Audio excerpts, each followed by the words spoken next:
Programme में एक बार फिर खुशामदीद। बात करेंगे बांग्लादेश में अवामी इनकलाब। हसीना वाजिद इक़्तिदार छोड़कर भाग गईं। भारत नवाज पॉलिसियों हसीना वाजिद को ले डूबी, इस्तीफ़ा देकर इंडिया फरार हो गईं। बांग्लादेश के आर्मी चीफ का बुरी हुकूमत बनाने का ऐलान और शेख मुजीब की यादगार और मुजस्मे अवाम ने मसमार कर दिए। बांग्लादेशी अवाम का सैलाब दूसरे ममालिक के लिए कितना लम्हा फ़िक्रिया है और बहुत इम्पॉर्टेंट भी है, चूँकि गुज़श्ता कई दिनों से हम देख रहे थे कि वहाँ पे अवामी तहरीक थी। ख़ास तौर पे जब हम आम आवाम की बात करते हैं, स्टूडेंट्स की बात करते हैं, तो उन्होंने बहुत ज़बरदस्त डेमोस्ट्रेशन की, प्रोटेस्ट किया और उस प्रोटेस्ट के नतीजे में हसीना वाजिद का 15 साला इक़्तिदार इख्तिताम पजीर हुआ। वो ख़ातून जो दुनिया भर में एक मजबूत और ख़ुद बांग्लादेश की जो हुकूमत है, जो अपोजिशन है, वो उनको डिक्टेटर के नाम से जानी जाती थी। सख्त फ़ैसले किए हमेशा उन्होंने और उन फ़ैसलों का आज बराह रास्त उसका जो असर था अवाम पे पड़ा और वहाँ के अवाम उनके ख़िलाफ़ उठ खड़े हुए और अब उनको इक़्तिदार से हाथ धोना पड़ा। ये मामलात इतने संगीन कैसे हुए, ये इश्यूज़ क्यों कर इतने लंबे चले और डिक्टेटरशिप की जो अलामत हसीना वाजिद थी, वो अपोजिशन को और फिर वहाँ के अवाम को ख़ातर में ना लाते हुए हमेशा सख्त फ़ैसले करते रहे। वहाँ की जो जमातें थीं उनके ख़िलाफ़ भी क्रैकडाउन होता रहा। ये सब कुछ क्यों कर हुआ, कैसे हुआ, इस पे तजिया हासिल करेंगे हमें और इस तजिए के लिए चलेंगे बराह रास्त ढाका बांग्लादेश, वहाँ से हमें ज्वाइन कर रहे हैं शाहीन राजा साहब, सीनियर सहाफ़ी हैं बांग्लादेश के और इन तमाम हालात के ऊपर थ्रू आउट वो लिखते रहे, बोलते रहे और आज वो हमारे शो में। Thank you so much Shaheen Raja साहब फॉर ज्वाइनिंग अस। राय साहब, Bangladesh Prime Minister Sheikh Hasina has stepped down from office, ending 15 years of what the opposition says dictatorship and speaking celebration across the Bangladesh. What happening right now in Bangla? Okay. Sheikh Hasina আমাদের এসছেন 2008-এর নির্বাচনে। এটা ছিল 2007-এ 111-এর একটা army back কেয়ারটেকারের ক্ষমতা নেওয়ার পরে তারপরে যে নির্বাচন হয় 2008-এ, তখন শেখ হাসিনা ক্ষমতায় আসেন।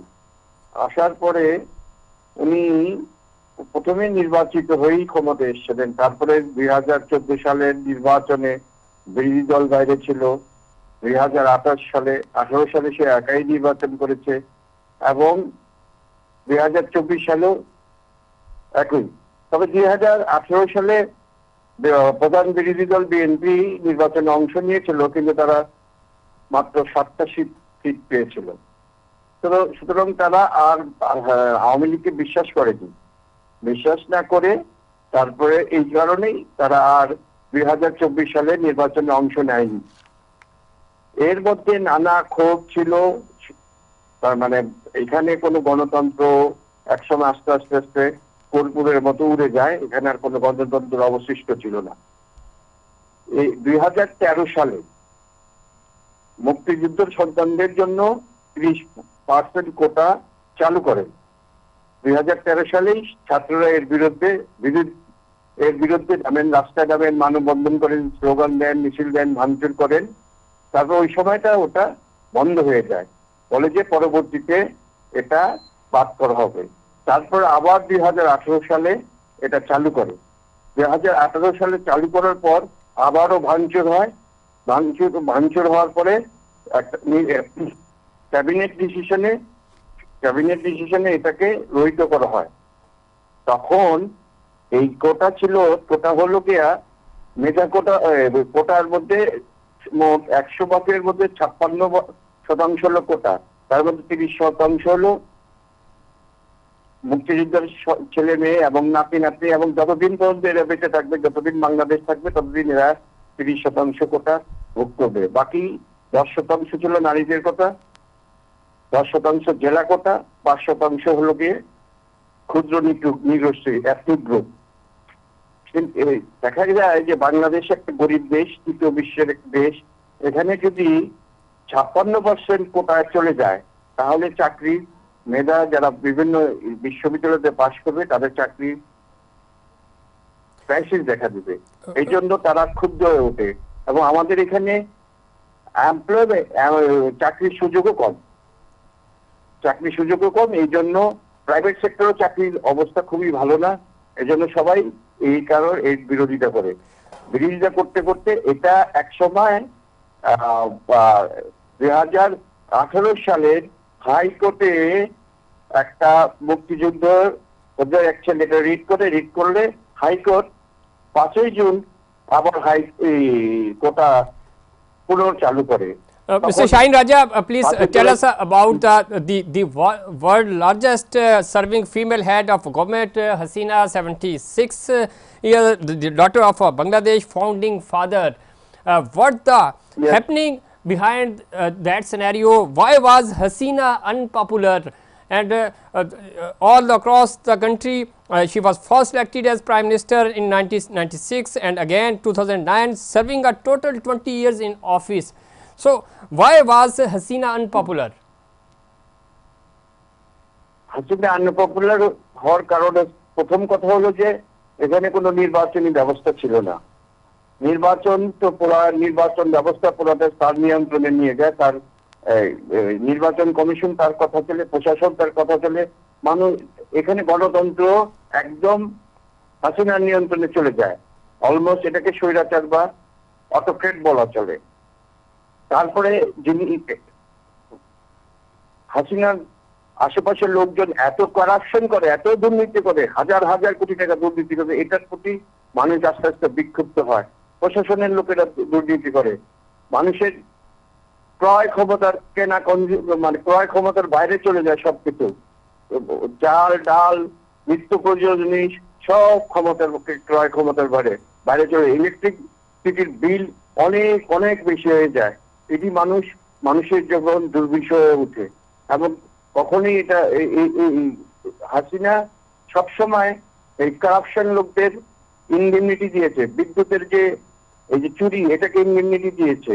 যারা ব্যাংকের টাকা মেরে দিয়েছে তাদের ইনডেমনিটি দিয়েছে। এইগুলো শুধু এই জনগণ মানতে চায় না। এটা একদিনে হয় নাই, লাস্ট 10 ইয়ার্স আস্তে আস্তে আস্তে আস্তে তার প্রতি বিক্ষুব্ধ হয়ে ওঠে।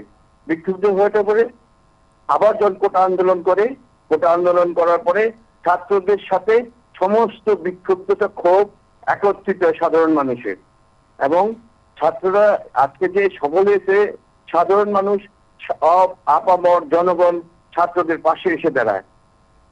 Thank you so much, Shaheen Raja, for your analysis from Bangladesh. Shaheen Raja update कर रहे थे, बता रहे थे बांग्लादेश की सूरत हाल, और उन्होंने बताया कि किस तरह हसीना वाजिद की जो पॉलिसीज़ थी और ख़ास तौर पे करप्शन बहुत ज़्यादा हो रही थी, और फिर एक डिक्टेटरशिप उनके अंदर आ गई थी। मुसलसल इक़्तिदार में रहने के बाद हमने देखा कि जहाँ बांग्लादेश की जो माली पोजीशन है बहुत बेहतर हुई हसीना वाजिद के आने के बाद, लेकिन वक्त के साथ साथ वो डिक्टेटर बनती गई और जो असूली मौक़िफ़ था अपोजिशन का उसको भी रोनती चली गई। और आज उसी अकड़ और उसी इस तरह की जो सख्त पॉलिसीज़ थी, उन पॉलिसीज़ की वजह से उनको हाथ धोना पड़ा इस इक़्तिदार से, और वो भागकर बांग्लादेश छोड़ने पर मजबूर हुई। इस पर मज़ीद बात करेंगे। हमें ज्वाइन किया है जनाब मुनव्वर मिर्ज़ा साहब ने, सीनियर सहाफ़ी हैं, माहिर हैं आलमी अमूर के, और इस खत्े की पूरी डेवलपमेंट के ऊपर हमेशा नज़र रखते हैं, और ख़ास तौर पे बांग्लादेश में जो हैपनिंग्स हो रही थी थ्रू आउट, चाहे पिछले इलेक्शंस हों, तकरीबन 1 साल ही हुआ इस इलेक्शन को, उसके ऊपर भी बड़ा खुल के लिखते हैं, बोलते हैं। मिर्ज़ा साहब खुशामदीद कहते हैं आपको शो में। शुक्रिया।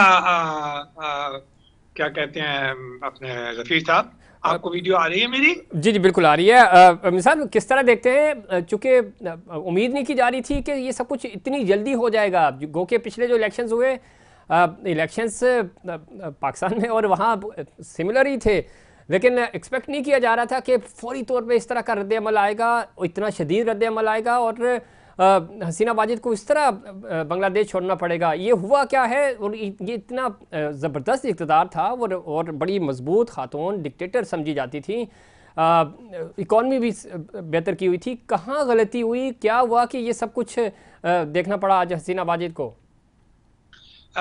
देखिए, ये जो कुछ हुआ इसका अगर आप देखें, शुरुआत जो है एक्चुअली उनके इलेक्शन से हुई हैं। आपको याद होगा जब उनका इलेक्शन हुआ तो उनके ऊपर जो इल्ज़ामात थे वो ये थे कि उन्होंने सारी अपोजिशन को तकरीबन वो जेल के अंदर डाल दिया था। बिल्कुल। तो उनको साथ लेके नहीं चल सकी, इलेक्शन में ऑपोजिशन ने शिरकत नहीं की। नतीजा ये है कि वो गुस्सा जो ऑपोजिशन को था वो इस शक्ल में, स्टूडेंट्स की शक्ल में एक बहाना बन गया। वो जो कोटा सिस्टम के बारे में बात की जाती है, वो एक बहाना बन गया और अल्टीमेटली आपने देखा कि उनका वो डाउनफॉल होना, उन्हें इस्तीफा देना पड़ा। ना सिर्फ इस्तीफा देना पड़ा बल्कि उन्हें मुल्क से फरार होना पड़ा। ये सूरत हाल थी। ये वो वाला सिलसिला था जो गुज़िश्ता इलेक्शन से चल रहा है उनके। जी अच्छा, ये तो सिलसिला था, सिर्फ मामला इलेक्शंस का नहीं था। उनको एक डिक्टेटर के तौर पे जाना जाता था पूरे बांग्लादेश में। बड़े सख्त फैसले जमात इस्लामी जो बांग्लादेश की है, उनके जो वो लोग जो पाकिस्तान के हक़ में बात करते थे, बहुत ज़्यादा भारत नवाज पॉलिसीज़ भी थी उनकी और सख्त फैसले भी करती रहीं। इलेक्शंस जो अपोजिशन की आप बात कर रहे हैं वो तो एक एलिमेंट था ही, और ज़ाहिर बहुत बड़ा एलिमेंट था। फिर कोटा सिस्टम, फिर स्टूडेंट का इस तरह बाहर निकल जाना, और फिर उनके ऊपर फ़ौज को ये कहना कि आप चढ़ दौड़ें, इनको मसमार कर दें। ये सारी चीज़ें अपनी जगह, लेकिन क्या आप समझते हैं कि शायद उनके जहन में भी ये चीज़ थी कि अब वो इतनी मजबूत हो चुकी हैं, ब्यूरोक्रेसी उनके पास है, आर्मी उनके पास है, पूरा सिस्टम उनके पास है, तो वो ताकत के बलबूते इन सब को कोलैप्स कर देंगी, इनको कुचल देंगी और अपना इक़्तिदार बचा सकेंगी?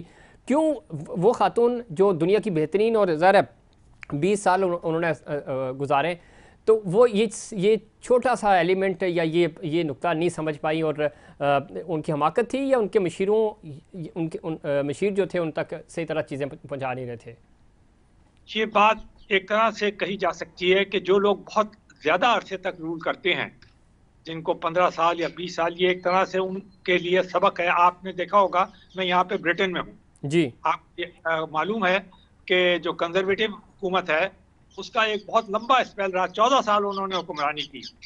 तो वो उनसे कोई ऐसी उन्होंने काम नहीं किया था जो कि ये लेबर वाले नया आके करने वाले हैं। कोई भी नया काम नहीं कर रहे, बल्कि आपने देखा होगा कि यहाँ पे भी राइट्स हो रहे हैं। बिल्कुल ऐसे ही है। आप देखें कि वो फेस से तंग आ जाते हैं, वो कहते हैं बदलो। तो एक एलिमेंट तो ये होता है कि इतना तवील अरसे तक जब आप हुक्मरानी करते हैं तो उन हुक्मरानों के लिए ये सबक है कि उन्हें ये सोच लेना चाहिए। आप मिसेस मर्केल को ही देख लें, आप जर्मनी के अंदर, वो तो उनकी फाउंडर थी, उन्होंने उनको इतना कहाँ से आसमान पे पहुंचा दिया था, लेकिन वो उतार। हसीना वाजिद को भी अगर आप देखें, उनकी तमाम गलतियां अपनी जगह, उनका anti Pakistan stance, pro Indian stance, वो हमें अच्छा नहीं लगेगा, ठीक है ना, वो हमारे पॉइंट ऑफ व्यू से अच्छा नहीं है। लेकिन अगर आप एक लिहाज से गौर करें तो हम इस मुल्क के अंदर, पाकिस्तान के अंदर, ये तो हर वक्त आप गुज़िश्ता 3 साल से उन्हीं की मिसालें दे रहे हैं। आप कहते हैं जी उनका ग्रोथ रेट कहाँ चला गया, हम कितने पीछे रह गए, बांग्लादेश कितना आगे निकल गया हमसे। बल्कि इस वक्त तो उनका जो ग्रोथ रेट था हसीना वाजिद के आखिरी जमाने के अंदर, वो इंडिया से भी तेज हो गया था। वर्ल्ड के अंदर, उस इलाके के अंदर फास्टेस्ट ग्रोइंग कंट्री के तौर पे आता है। खासतौर में जो गारमेंट इंडस्ट्री है, वो मैंने खुद यहाँ इंग्लैंड के अंदर देखा है कि बड़े मिर्जा साहब बहुत इंपॉर्टेंट है। अभी जून गुजरा है, इसी जून के बजट ट्रांसमिशन में हम ये जिक्र कर रहे थे कि बांग्लादेश 90 का बांग्लादेश और आज का बांग्लादेश माली तौर पे स्ट्रॉन्ग है आज भी, जिस तरह खुद आपने कहा कि वो भारत से आगे निकल चुके थे। अगेन मैं उसी पॉइंट पे आ रहा हूँ कि गलती कहाँ हुई। ज़्यादातर कोलैप्स आप करते हैं माली तौर के ऊपर, आप परफॉर्म नहीं कर पाते। आज समझते हैं कि इखलाकी तौर पे और टेक्निकल बुनियादों पे जो एक बुनियादी अपोजिशन के राइट से, स्टूडेंट्स के राइट से, वहाँ के आवाम के राइट से, उनको कुचलने की कोशिश की गई। हसीना ये शायद ये समझ चुकी थी कि अब दूर दूर उनका मद्दे मुकाबिल नहीं है कोई। बिल्कुल, ये उन्होंने जब ये इलेक्शन लड़ने के लिए वो जा रही थी तो गालिबन से साल 2 साल पहले उनको ये यकीन हो गया था कि शायद वो जो है वो इररिप्लेसेबल हैं। तो चूंकि वो अपने आप को इररिप्लेसेबल समझने लगी थी, secondly she was the daughter of the founder of the nation. जी, ठीक है ना, शेख मुजीब की वो बेटी थी है, बिल्कुल ऐसा ही है, राइवल थी। थर्डली वो इसमें भी आप खुद भी एतराफ़ कर रहे हैं, मैं भी एतराफ़ कर रहा हूँ। देखिए जो पॉइंट है ना जिसको जाना चाहिए वो जरूर जाना चाहिए। गलत बात करने से, चाहे मैं उनका कितना ही बड़ा क्रिटिक क्यों ना हूँ, वो ये है कि उन्होंने बांग्लादेश को आगे तो बहुत बढ़ाया है ना, जो उन्होंने बहुत बांग्लादेश को तरक्की दी है। यहाँ पे भी मैंने देखा है और दूसरी जगहों पे देखा है, बांग्लादेशों की लोग इज्जत करते हैं, उनकी जो तरक्की हुई है उसकी वजह से। इसमें कोई शक नहीं सर, एक ट्रांसफॉर्मेशन हुई है पूरी, वो नजर आ रही है इस राइट। अच्छा, लेकिन जब आप इतनी देर तक हुकूमत करते हैं तो उनको आप में कुछ चीजें प्लस होती हैं तो फिर कुछ माइनस होने लगती हैं, जिनमें से एक माइनस पॉइंट ये होना शुरू हो जाता है कि यू फील कि शायद आप जो है वो इरिप्लेसेबल है, आपको हुकूमत करते रहना चाहिए, आपका कोई मुकाबला नहीं है, आप ही इस मुल्क को आगे बढ़ा सकते हैं, बाकी तमाम लोग जो हैं, चाहे खास तौर पे जो अपोजिशन है वो शायद मुल्क दुश्मन है और वो जो है वो उतनी मोहब्बे वतन नहीं है जितनी कि हम हैं। और इसमें मिर्जा साहब एक पॉइंट आपसे पहले, ढाका से ही हमारे साथ शाहीन राजा साहब मौजूद थे, बांग्लादेशी सहाफ़ी हैं। वो ये बता रहे थे कि करप्शन चार्जेस भी बहुत ज़्यादा थे। अमूमन ज़ाहिर है इंटरनेशनल मीडिया के ऊपर ये रिपोर्ट नहीं हुए, तो वो कह रहे हैं मुकामी सतह पे जब हम वहाँ देखते हैं तो वहाँ पे करप्शन के चार्जेस भी थे, चूँकि एक अरसा दराज से लोग इक़्तिदार में थे और उनकी सेटिंग बहुत अच्छी थी, वो चीज़ें भी अब एक्सपोज होना शुरू हो गई थी। ये एलिमेंट कितना बड़ा एलिमेंट हो सकता है इसमें? मैं समझता हूँ कि उन्होंने ये बात, क्योंकि वो वहाँ के सहाफ़ी हैं तो वो ज़्यादा बेहतर तरीके से मेरे आपके मुकाबले में जानते होंगे कि उन करप्शन की चार्जेस में कितनी हकीकत है और कितनी हकीकत नहीं है, क्योंकि ये तो कोर्ट डिसाइड करता है, ठीक है ना। जी जी। एक बात। सेकेंडली एक बात यह है कि यकीनी बात है जब आप इतने तवील अरसे तक हुक्मरानी करते हैं तो जो पार्टी के लोग होते हैं जी, जो एफिलिएटेड लोग होते हैं, वो लामहौला तौर पर बहुत सारे फायदे उठाना शुरू कर देते हैं और उसी को आप करप्शन कहते हैं। तो जो वो फायदा उठाते हैं तो वो उस वक्त छुप जाते हैं जिस वक्त के वो इख्तिदार में होते हैं। जब वो इख्तिदार से उतरने लगते हैं तो हर आदमी उनको क्रिटिसाइज करने लगता है, लेकिन जिस वक्त वो इख्तिदार में होते हैं उस वक्त वो एक्सपोज नहीं होते, वो उनके सामने नहीं आता। तो ये बातें भी हकीकत है। अच्छा, वे फॉरवर्ड मिर्जा साहब बिल्कुल सही होंगे और देयर में भी रीजन, मगर ये कहना कि उनकी जो अपोजिशन है वो दूधो धुली है या सब फरिश्तों के ऊपर मबनी नहीं है, ये तो खैर कह भी नहीं होता। लेकिन मिर्जा साहब, बेगम जमान थी जी जी, या उससे पहले मार्शल लॉज लगे हुए थे उनके यहाँ, तो क्या वो फरिश्ते थे? क्या उन्होंने वो बांग्लादेश मॉडल जो कहलाता है वो क्या आइडियल मॉडल था कोई डेमोक्रेटिक? तो वो भी गलत था। तो हसीना वाजिद को देखिए, जहां मैं उनकी तमाम वो जो आपने बातें कही है ना कि वो हॉट हेडेड हो गई थी, उनसे गलतियां हुई, उन्होंने ऑपोजिशन को, और ऑपोजिशन बगैर कोई डेमोक्रेसी नहीं होती, याद रखें आप। तो उन्होंने इस बात को रियलाइज नहीं किया कि सारे ऑपोजिशन को जेल में डालने का मतलब ये है कि ऑपोजिशन को वो कुचल रही हैं, यानी डेमोक्रेसी को खत्म कर रही है वो। लेकिन ये चीज आपको मानना पड़ेगी कि फॉर 14 ईयर्स, जबकि बांग्लादेश का एक बड़ा ट्रैक रिकॉर्ड है कि for a very long time उनके यहाँ मार्शल लॉज रहे, उनके यहाँ ये बांग्लादेश मॉडल रहा, army has been ruling that country. तो उन्होंने 14 साल तक आर्मी को बिहाइंड यानी वो रखा और आर्मी की को बिल्कुल सामने नहीं आने दिया। तो जहाँ किसी को क्रेडिट जाता है वो क्रेडिट भी दें। तो शी एटलीस्ट अगर हॉट हेडेड थी, आखिर के अंदर उनसे गलतियां हुई और गलतियां होती हैं लोगों से। तो देखिए, मैं एक चीज के ऊपर गफीर आपको लाना चाहता हूँ। जी जी, आप जाइएगा, बांग्लादेश जो भी कुछ है वो एक मुस्लिम कंट्री है ना जनाब, लार्जली पॉपुलेटेड मुस्लिम, हमारा दुश्मन तो नहीं है ना वो। जी जी, बिल्कुल ऐसे ही है, उससे कुछ लेना देना तो नहीं है। ठीक है, हमें उनसे शिकायत है, उन्हें हमसे शिकायतें हैं, है ना, ऐसे ही है, लेकिन मुस्लिम उम्मा का हिस्सा है ना। बिल्कुल। हम क्या उनका भला चाहेंगे या बुरा चाहेंगे? हमेशा भला ही चाहेंगे सर। भलाई किसी में है कि मुस्लिम कंट्रीज को डेमोक्रेसी की तरफ जाना चाहिए या अनडेमोक्रेटिक होना चाहिए? Should be democratic sir. अच्छा, अब देखिए, जो उनके जो आर्मी चीफ ने जो तकरीर की है, जी, मुझे आप बताइए, कॉन्स्टिट्यूशन मौजूद है ना जनाब? हसीना वाजिद ने रिजाइन किया है ना? जी जी, चली गई है, फरार होगा, रिजाइन किया है ना? अगर कॉन्स्टिट्यूशन इंटेक्ट है तो what should go? It should go according to the constitution ना। The next man should be elected as the prime minister और नॉट? Parliament is there. मगर उन्होंने तो कहा मैं इंटरिम गवर्नमेंट बनाऊंगा, मैं army will be the deciding force, यही कहा है ना? जी जी, बिल्कुल। एक बड़ा फैक्शन है जो मुस्तकिल आर्मी को क्रिटिसाइज करता है और कहता है कि जनाब वो एस्टेब्लिशमेंट ये करवाती है, एस्टेब्लिशमेंट वो कराती है, एस्टेब्लिशमेंट वो कराती है, यानी you want to become a pro democratic, ये आप पोस्ट करते हैं ना? जी जी, तो आप एक मुस्लिम कंट्री के लिए क्या चाहते हैं? अगर वहां पर डेमोक्रेसी थी तो what should have happened? Ayub Khan को किस लिए क्रिटिसाइज करते हैं कि उन्होंने अपना ही कॉन्स्टिट्यूशन खत्म करके याया खान से मार्शल लॉ लगवा दिया, ये किया था ना? जी जी, बिल्कुल। मसला अब कॉन्स्टिट्यूशन बांग्लादेश के अंदर मौजूद है, प्राइम मिनिस्टर ने रिजाइन कर दिया है, कोई प्रोविजन होगा ना कि उसके बाद क्या करना चाहिए प्राइम मिनिस्टर अगर चला जाए। अभी ईरान के केस में आप देखिए, रईसी साहब का अचानक हादसा हुआ, 1 महीने के अंदर उन्होंने इलेक्शन करा दिया। किसी आर्मी चीफ ने तो आगे ही नहीं कहा कि मैं तकरीर करूंगा और मैं बताऊंगा कि अब इंटरिम गवर्नमेंट, किस हैसियत से वो इंटरिम गवर्नमेंट बनाएंगे? तो इसमें मिर्जा साहब चूंकि वक्त भी कम है, लेकिन ये पाकिस्तान और बांग्लादेश का आपने जिक्र किया, ज़रा 90 से पहले वहाँ पे भी मार्शल लॉस लगे। ये हमारे यहाँ होता रहा है सर, और होता आ रहा है बदकिस्मती से।